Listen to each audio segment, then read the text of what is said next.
बहुत स्वागत। सुर्खियों के बाद खबरें विस्तार से। आपके साथ मैं हूं ललित प्रजापति। शुरुआत इंदौर से मिल रही बड़ी खबर के साथ। पब के बाहर दो पक्षों के बीच मारपीट। विजयनगर थाना इलाके में ट्रांस पब के बाहर जमकर मारपीट हुई और इस बीच पुलिस नदारद रही। यही सबसे बड़ी हैरत की बात है और यही सबसे बड़ी खबर है। पब के बाहर दो पक्षों के बीच मारपीट होती रही। विजयनगर थाना इलाका ट्रांस पब, ये जो नाम हम आपको बता रहे हैं, ट्रांस पब के बाहर जमकर मारपीट होती रही। और इन सब के बीच जिन पर कानून व्यवस्था बनाने की जिम्मेदारी यानी पुलिस यानी कानून के रखवाले नजर नहीं आए। पब के बाहर दो पक्षों के बीच मारपीट।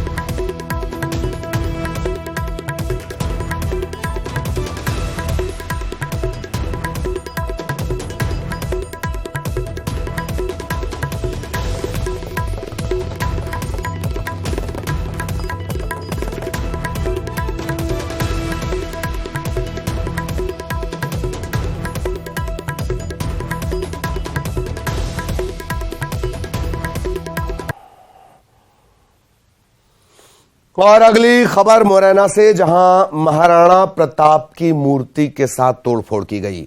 असामाजिक तत्वों ने तोड़फोड़ की वारदात को अंजाम दिया। देर रात का यह पूरा घटनाक्रम। 3 से 4 युवक पहुंचे, प्रतिमा में तोड़फोड़ की। कैलारस थाना इलाका लगता है। पुरानी सब्जी मंडी चौराहे का एक मामला है। हालांकि पूरा जो घटनाक्रम है वो सीसीटीवी में कैद हुआ है और अब इसी के सहारे, इस रिकॉर्ड के सहारे, इन तस्वीरों के सहारे, इस वीडियो के सहारे पुलिस पड़ताल में जुटी हुई है।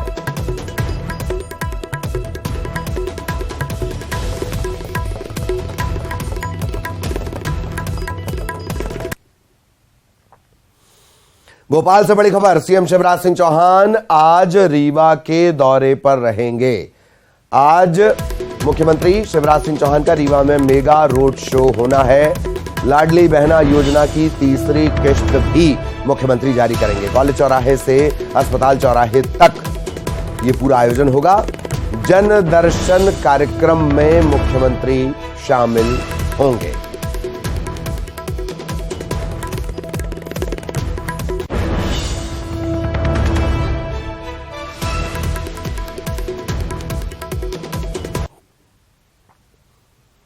इधर दिल्ली में प्रधानमंत्री नरेंद्र मोदी ने छत्तीसगढ़ के बीजेपी सांसदों के साथ बैठक की और उन्हें विधानसभा चुनाव में जीत का मंत्र दिया। बैठक के बाद बीजेपी के सांसद और प्रदेश अध्यक्ष अरुण साव ने प्रदेश सरकार पर जमकर हमला बोलते हुए कहा कि इस बार प्रदेश की जनता धोखा नहीं खाएगी। अरुण साव से दिल्ली में हमारे सहयोगी अशरफ काजमी ने बातचीत की।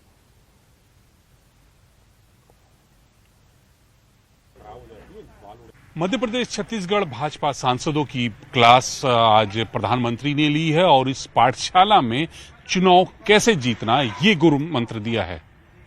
छत्तीसगढ़ के प्रदेश अध्यक्ष अरुण साव भी इस बैठक में थे। संसद में बैठक चली, करीब 2.25 घंटे तक बैठक में मंथन किया। मेरे साथ खुद अरुण साव साहब। सर, आज प्रधानमंत्री की पाठशाला थी, चुनाव को लेकर मंथन हुआ। प्रधानमंत्री ने गुरु मंत्र क्या दिया है, कैसे आप जीतेंगे चुनाव? संसद सत्र के दौरान क्रमशः सांसदों के ग्रुप से मिलने का कार्यक्रम आदरणीय प्रधानमंत्री जी बनाते हैं। उनसे बातचीत करना, उत्साह बढ़ाना और केंद्र सरकार की योजनाओं को जन जन तक लेकर जाना, ऐसे विषयों पर उनका मार्गदर्शन प्राप्त होता है। आज भी इसी तरह से बातचीत हुई है। तो सर, ये मान लिया जाए कि जो केंद्र सरकार की योजनाएं हैं उन्हीं के बल पे आप जनता के बीच में जाएंगे, जो उपलब्धियां हैं केंद्र सरकार की? देखिए, भारतीय जनता पार्टी के हमारे प्रधानमंत्री के नाते हमारे नेता हैं और हम कार्यकर्ताओं को आगे किस प्रकार से काम करना है, किस तरह से हम काम करें, इन सब विषयों पर उनका मार्गदर्शन नियमित रूप से प्राप्त होते रहता है। उसी के तहत आज भी मार्गदर्शन प्राप्त हुआ है। प्रधानमंत्री का भी कार्यक्रम प्रस्तावित है छत्तीसगढ़, क्योंकि विधानसभा चुनाव होने वाले हैं, तो क्या इसको लेकर भी चर्चा हुई? कब प्रधानमंत्री आएंगे, क्या मुद्दे होने चाहिए विधानसभा चुनाव के लिए?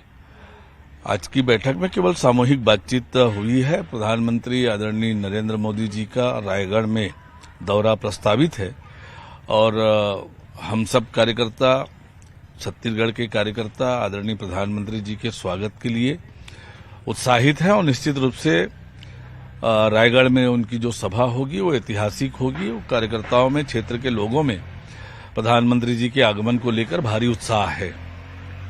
उत्साह कार्यकर्ताओं में। सर, आप कई बार कह चुके हैं राज्य सरकार की नाकामी अलग अलग आपने मंचों से गिनवाई हुई है, तो वही नाकामी के बारे में आज चर्चा हुई कि इनको भी जनता के बीच में रखना है। एक तरफ केंद्र सरकार की उपलब्धि है, दूसरी तरफ छत्तीसगढ़ सरकार की नाकामी है। देखिए, जहां तक छत्तीसगढ़ सरकार की बात है तो छत्तीसगढ़ की सरकार हर मोर्चे पर फेल साबित हुई है। और आज जिस प्रकार से राज्य में भूपेश बघेल के नेतृत्व में घोटाले दर घोटाले हो रहे हैं और ये घोटालों की सरकार बनकर रह गई है। वादा खिलाफी करने वाली सरकार, हर वर्ग को ठगने वाली, धोखा देने वाली सरकार, और प्रदेश में विकास के सारे काम ठप हैं। और एक बार फिर चुनाव नजदीक आता देखकर भूपेश बघेल की सरकार लोगों के बीच नए नए किस्म के वायदे, नई नई बातें लेकर जा रहे हैं। पर छत्तीसगढ़ की जनता 2018 में धोखा खा गई है। छत्तीसगढ़ की जनता दोबारा धोखा नहीं खाने वाली है। राज्य से कांग्रेस की सरकार की विदाई तय है। तो अरुण साहब कह रहे हैं कि प्रधानमंत्री सत्र के दौरान लगातार मिलते रहते हैं और आज भी केंद्र सरकार की उपलब्धियों के बारे में ही सांसदों को पता है, यानी कि चुनाव मैदान में सांसद केंद्र सरकार की उपलब्धियां गिनाएंगे और राज्य सरकार की जो नाकामियां हैं उनको भी जनता के बीच में रखेंगे। कैमरामैन अनिल के साथ नई दिल्ली से अशरफ काज़मी, न्यूज़ 18। और सियासत के बाद अब साइबर ठगों की बात। साइबर ठगों ने अब नए पैतरों के साथ ठगी की घटना को अंजाम देना शुरू कर दिया है।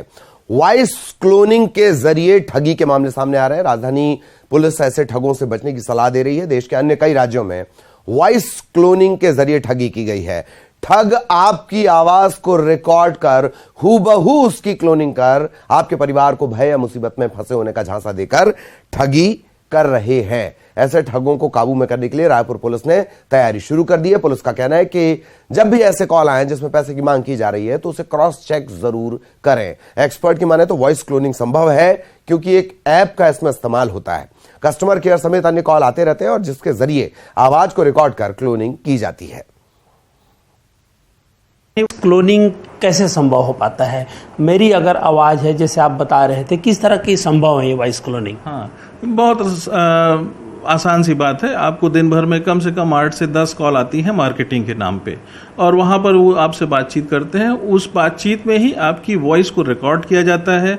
आपकी रिदम, पिच और एग्जैक्ट वॉइस, इन चीज़ों को मिलाकर एआई के माध्यम से कुछ ऐप इस तरह के काम कर रहे हैं और वो ऐप फ्री अवेलेबल हैं गूगल प्ले पे। तो इसलिए इस पे इस तरह से कोई बहुत बड़ी बात नहीं है। बचने के लिए कोई ऐप है या नहीं वो मैं आपको रिकमेंड नहीं करूँगा, क्योंकि कोई भी ऐप आप अपने मोबाइल फ़ोन में डालें उससे पहले आपको वेरीफाई करना पड़ता है कि ये सही है या नहीं। एग्जाम्पल के तौर पर अगर आप इंटरनेट बैंकिंग के लिए या क्रेडिट कार्ड के लिए कोई भी ऐप डाउनलोड करते हैं, या जैसे भारत सरकार का डिजिटल लॉकर है उसको भी डाउनलोड करते हैं, तो इससे मिलते जुलते बहुत सारे ऐप गूगल प्ले पर आपको मिल जाएंगे और एक के अलावा बाकी सब फेक होते हैं। इधर इंदौर के चंदन नगर में एक मौलाना का वीडियो वायरल हो रहा है। इसमें वो कहते सुनाई दे रहा है कि कचरा गाड़ी में हमारी बहन बेटियां कचरा नहीं डालेंगी, नगर निगम के कर्मचारी खुद कचरा उठाकर ले जाएं। मौलाना ने नगर निगम के कर्मचारियों के लिए जाति सूचक शब्दों का भी इस्तेमाल किया। वीडियो के वायरल होने के बाद मेयर पुष्यमित्र भार्गव का बयान आया। उन्होंने कहा कि इंदौर इन्हीं सफाई मित्रों की वजह से स्वच्छता में नंबर 1 है। इनके खिलाफ किसी तरह का खराब व्यवहार सहन नहीं किया जाएगा। ऐसे लोगों के खिलाफ कठोर कार्रवाई की जाएगी। इस मामले में एट्रोसिटी एक्ट के तहत एफआईआर दर्ज की गई है। लेकिन ये कचरे की उठा के तू डालेगा, हमारी बहन बच्चियां कचरा उठा करके नहीं डालेगी। मैंने देखा है जब भाभियां, बच्चियां, माएं, बहनें, जवान बेटियां कचरा डालती है ना, तो मेहतर गंदी नीच नजर वाले उनको ऐसे घूर के देखते हैं जिसकी कोई इंतहा नहीं। सोचे हमको तो इनका नाखून भी घेर देखे तो हमारे दिल को गवारा नहीं है। तो हमें खुद अपने घर से शुरुआत करना पड़ेगी। ऐसे नहीं कि वहां ऐसा हो रहा, वहां ऐसा हो रहा है। हम सब एहद करें कि जिसने ईशा की नमाज नहीं पढ़ी वो ईशा की नमाज पढ़ेगा और फिर कल रोजे की तैयारी करेगा। अब चंदन, जिस प्रकार से उनका व्यवहार है इसके खिलाफ कठोर कार्रवाई इंदौर नगर निगम करेगा। और हमने अभी prevention of atrocities against ST/SC act के तहत मामला दर्ज भी कराया है। और जिस प्रकार का वक्तव्य समाज को भड़काने का सफाई मित्रों और कर्मचारियों के खिलाफ सामने आया है, बहुत ही निंदनीय है। देखिए, सोशल मीडिया पे एक वीडियो वायरल हो रहा है। इसमें एक व्यक्ति जो सफाई मित्र है उनके बारे में कुछ अशोभनीय टिप्पणी करते हुए दिख रहा है। उसके संबंध में थाने पर अभी सफाई मित्र प्रथम सूचना रिपोर्ट के लिए आए थे, जिसके प्रकरण पंजीबद्ध कर लिया गया है, विवेचना की गई। और अब खबर दमोह से, जहां एक व्यक्ति ने प्रदेश के लोक निर्माण मंत्री गोपाल भार्गव से ठगी की। दरअसल वीर सिंह निवासी एक शख्स ने फोन कर अपनी पत्नी की मौत की सूचना दी और कहा कि अंतिम संस्कार के लिए पैसे नहीं है। इसके बाद मंत्री के स्टाफ ने उस व्यक्ति को ऑनलाइन 10,000 रुपए ट्रांसफर करवाए, फेसबुक पर पोस्ट कर दी। लेकिन जब लोगों ने इस बात को झूठा बताया तो फिर पुलिस में शिकायत की गई, जांच की गई और उसे गिरफ्तार किया गया।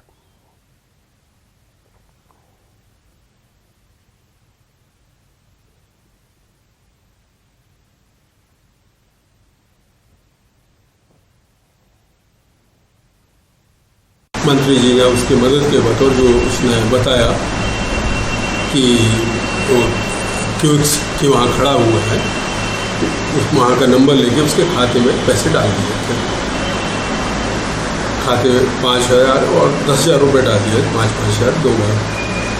फिर ये बात उन्होंने लोगों को बताई, लोगों को पता चले, तो उस माध्यम से उनको पता चला कि ये व्यक्ति वहाँ का रहने वाला नहीं है।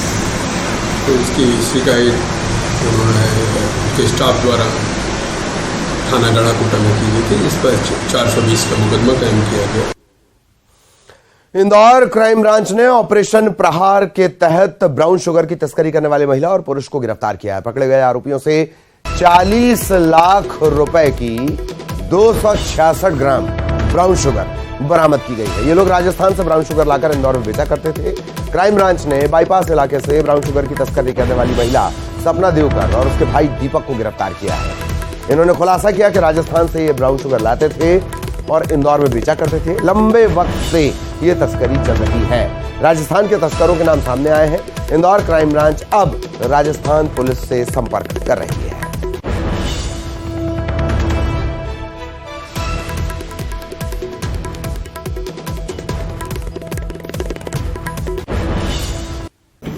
ऑपरेशन प्रहार के तहत लगातार ड्रग तस्करों पर हम लोग जो है कार्रवाई कर रहे हैं। इसमें मुखबिर की सूचना पर इसमें 2 लोगों को पकड़ा गया है, सपना देवकर और दीपक भारती नाम के 2 लोगों को। ये यहाँ पे काफ़ी लंबे अरसे से बड़ी मात्रा में ब्राउन शुगर खपाने का कार्य कर रहे थे।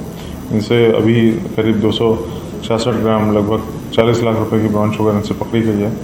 और ये यहाँ पे डिस्ट्रीब्यूटर की तरह जो है सभी पेडलर्स को भारी मात्रा में माल उपलब्ध कराते थे। इस संबंध में इनसे पूछताछ की जा रही है और जितना भी इनका नेटवर्क है उस पर अग्रिम कार्रवाई करी जाएगी। सर, कहाँ से लाए थे यहाँ पर? ये मुख्य रूप से जितनी ब्राउन शुगर यहाँ पे आ रही है और राजस्थान तरफ से आ रही है, तो उसी कड़ी में ये भी लेकर आए हैं। इधर बिलासपुर में तहसीलदार की फर्जी सील लगाकर और सिग्नेचर करके मैनुअल प्रमाण पत्र बनवाने का खुलासा हुआ है। तहसीलदार अतुल वैष्णव ने सिविल लाइन थाने में शिकायत दर्ज करवाई है। इसके बाद पुलिस ने मामला दर्ज कर लिया है, पड़ताल शुरू कर दी गई है। तहसील में सक्रिय दलाल 400-500 रुपए लेकर फर्जी जाति, निवास और आय प्रमाण पत्र बना रहे थे। दरअसल महिला एवं बाल विकास विभाग में आंगनबाड़ी कार्यकर्ता और सहायिका की भर्ती के लिए आवेदन मंगाए गए थे। इसमें आवेदन के साथ निवास, जाति और आय प्रमाण पत्र भेजे गए थे, वो फर्जी थे। ये प्रमाण पत्र साधना अहिरवार और गायत्री खरे के नाम पर जारी हुए हैं। तहसीलदार अतुल वैष्णव ने मुकेश खरे से फर्जी जाति, निवास और आय प्रमाण पत्र बरामद किए हैं। मुकेश खरे ने बताया कि वो वकील राम कुमार सूर्या के जरिए फर्जी प्रमाण पत्र बनवाता था।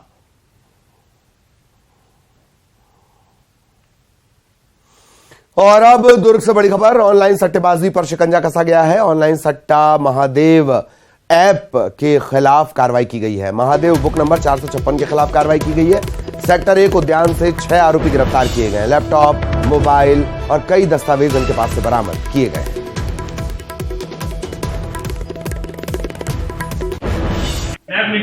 ये पुरानी जो हम लोगों ने अपराध दर्ज किए थे महादेव में, उसमें विवेचना हमारी चल रही थी, तो उसमें अलग अलग लिंक्स पता चलते जा रहे हैं जो कि देश भर में पैनल चल रहे हैं। तो इसी में से एक सूचना मिली थी कि महादेव आईडी का एक पैनल गोवा में चल रहा है। ज्वाइंट टीम बना करके एसीसीयू की और थानों की टीम भेजी थी। वहाँ पर महादेव का जो पैनल चल रहा था उस पैनल को भी ध्वस्त किया है। और अब खबर रायपुर से, जहां विद्यामितान शिक्षकों के प्रदर्शन का आज चौथा दिन है। नियमितीकरण की मांग को लेकर यह आंदोलन जारी है। तूता धरना स्थल में ये प्रदर्शन चल रहा है।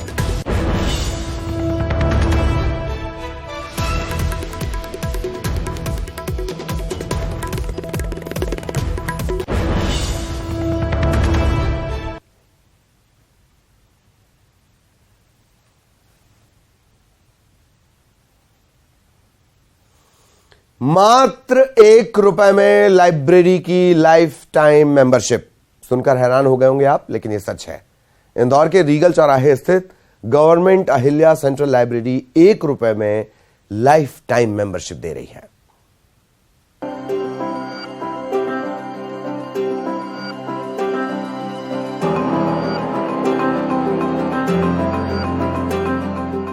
कॉलेज जाने वाले स्टूडेंट्स के लिए गुड न्यूज, स्कूल के बच्चों के लिए गुड न्यूज और तो और प्रतियोगी परीक्षा की तैयारी में जुटे युवाओं के लिए भी गुड न्यूज। गुड न्यूज है क्योंकि मात्र ₹1 में आपको मिल रही है लाइब्रेरी की लाइफ टाइम मेंबरशिप। और ये अभिनव पहल हो चुकी है इंदौर में, जहां गवर्नमेंट अहिल्या सेंट्रल लाइब्रेरी में सुविधा दी जा रही है। वैसे आपको जानकर हैरानी होगी कि लाइब्रेरी में थोड़ी बहुत नहीं बल्कि 1 लाख से ज्यादा किताबें हैं। ये किताबें न केवल स्कूली और कॉलेज जाने वाले बच्चों के लिए है, बल्कि प्रतियोगी परीक्षा की तैयारी कर रहे युवाओं के लिए भी यहाँ बहुत कुछ है। तभी तो अब तक 4000 से भी ज्यादा स्टूडेंट्स यहाँ के मेंबर बन चुके हैं। सहायता मिली है। मैं क्लास 11th में पढ़ता हूँ। मैं नीट की तैयारी कर रहा हूँ अब भी इस वक्त PW कोचिंग से। और यहाँ पर मुझे जो भी काम की चीज़ें, जो भी ज़रूरत की बुक्स वगैरह जो भी चाहिए रहती है, ये यहाँ से प्रोवाइड कर देते हैं। यहाँ पे सारी तरह की जितनी भी बुक्स अवेलेबल है वो यहाँ से इशू करवा सकते हैं और यहाँ पे खरीद के भी पुस्तकें दी जाती हैं। अगर वो बुक्स अफोर्ड नहीं कर सकते खुद से तो यहाँ की सारी सुविधाएं वो इस्तेमाल कर सकते हैं। यहाँ पे बैठ के पढ़ने की भी सुविधा है। लाइब्रेरी को जहां शुरू किया गया है वो स्थान भी अपने आप में ऐतिहासिक है। ये लाइब्रेरी 130 साल पुरानी सफेद कोठी में है जो रीगल चौराहे पर है। इस कोठी का निर्माण 1890 में मॉन्यूमेंटल पद्धति से हुआ था। इस इमारत में अंग्रेज अफसर ही नहीं बल्कि मध्य भारत के तत्कालीन मुख्यमंत्री तख्तमल जैन भी रहे हैं। 1960 में कोठी में विनोबा भावे भी 1 महीना तक रुके थे। इसके बाद 1961 में यहाँ गवर्नमेंट अहिल्या सेंट्रल लाइब्रेरी शुरू की गई। तब ये लाइब्रेरी केवल साहित्य प्रेमियों के लिए हुआ करती थी और इसका शुल्क ज्यादा था। लेकिन 1 साल पहले लाइब्रेरी से स्कूली और कॉलेज छात्रों को जोड़ने के लिए ₹1 में लाइफ टाइम मेंबरशिप शुरू कर दी गई। देखिए, वर्तमान युग डिजिटल युग है और सबसे बड़ा एक चैलेंजिंग जॉब ये होता है कि बच्चों को किस प्रकार से पुस्तकालय से जोड़ा जाए। तो इस गूगल युग में बच्चों को पुस्तकालय से जोड़ने के लिए हमने एक इनिशिएटिव लिया। बताएं कि 4 एकड़ जमीन और ₹1.5 लाख होलकर स्टेट की तरफ से लाइब्रेरी के लिए 63 साल पहले दिए गए थे, जिससे यहाँ पर किताबें खरीदी गई और लाइब्रेरी का संचालन शुरू किया गया। फिलहाल लाइब्रेरी का संचालन स्कूल शिक्षा विभाग की तरफ से होता है और डिविजनल कमिश्नर इसके चेयरमैन होते हैं।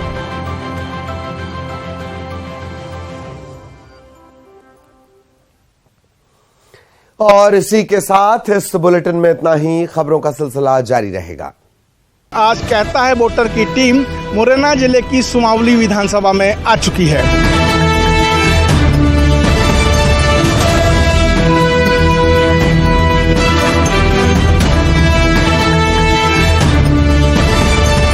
जनता क्या चाहती है कि स्थानीय प्रत्याशी अगर कोई समस्या आती है तो कहाँ जाएगा? नेता को ना कर रहे हो, सुनते ही नहीं है। ना तो आवास मिलो ना कच्ची मिलो, बूढ़े लेने पानी गिर गिर गए कहते हैं जी करवा दें, वो करा कच्ची ना करवा। पानी की व्यवस्था नहीं ठीक ना, पानी की समस्या ज़्यादा है। युवा की कोई भी प्रत्याशी नहीं सुन रहा है। जो सुमावली विधानसभा है बुरी तरीके से बिखरी हुई है।